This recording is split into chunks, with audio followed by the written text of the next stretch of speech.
was very hot, but Mikhail, our guide, made it a wonderful day by telling us so enthusiastically. Petra is definitely a must-see and an unforgettable experience. Eilat is a complete roll of the dice. Book at your own risk. After having a horrible experience with Eilat in our previous booking for this exact Petra trip, when our operator ditched us and Eilat refused to provide a refund, we hit the jackpot with this tour, which was wonderful from start to finish. We took our chances because Eilat is very convenient and we had no time to rebook. We went to Eilat in part to do this trip and had only one day to rebook after the prior operator ditched us, but understand that some tours with Eilat are great, as this one was, and some are horrible. It all depends on the actual operator that provides the service through Eilat. Eilat is just a clearinghouse, and they wash their hands of the service provided by the operator. The operator we had the first day did not provide instructions on where to meet and didn't respond to calls, texts and emails. They also made us go through a totally unnecessary passport uploading process, and they told us we needed US dollars for visa, which was not true. The operator for this tour, the next day, was incredible. They picked us up at our hotel and took care of every detail. They did not create obstacles or roadblocks like the first one did. Petra is beautiful, and our guide was extremely knowledgeable.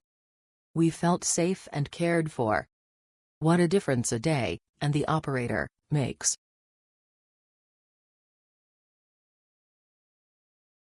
We went to Petra at the end of January. We were 3 adults from Eilat. The car picked us up from the Eilat hotel at the agreed time and took us to the border. The driver spoke English and explained how to cross the border. Then he said, when you come back from the excursion I will take you back to the hotel.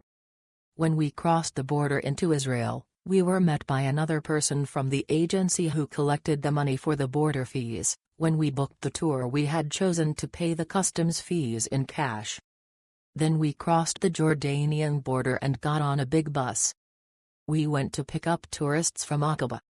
Everything went quickly and smoothly. When all the tourists were on the bus, we headed towards Petra. The guide gave each a bottle of water. The guide spoke good English. He told a lot on the way to Petra. The views from the windows of the bus were amazing. There was a toilet stop near the Petra. When we arrived in Petra and got off the bus, the guide showed us the place where we will have lunch and what time we will finish walking around Petra. The time during the whole trip was calculated well, because there were tourists who had to catch the ferry in Aqaba after the excursion. Walking around Petra went at a good pace. We managed to take pictures and admire it. When walking Petra, footwear should be sporty. We went forward with the group. Then we were given free time to walk back to the place for lunch. Lunch was a buffet. The food is delicious. Drinks at extra cost. In the afternoon we went back to the border. We said goodbye to the guide at the border. When we were in Eilat, the driver took us back to the hotel. The excursion is not cheap, but it is worth the money. Smile.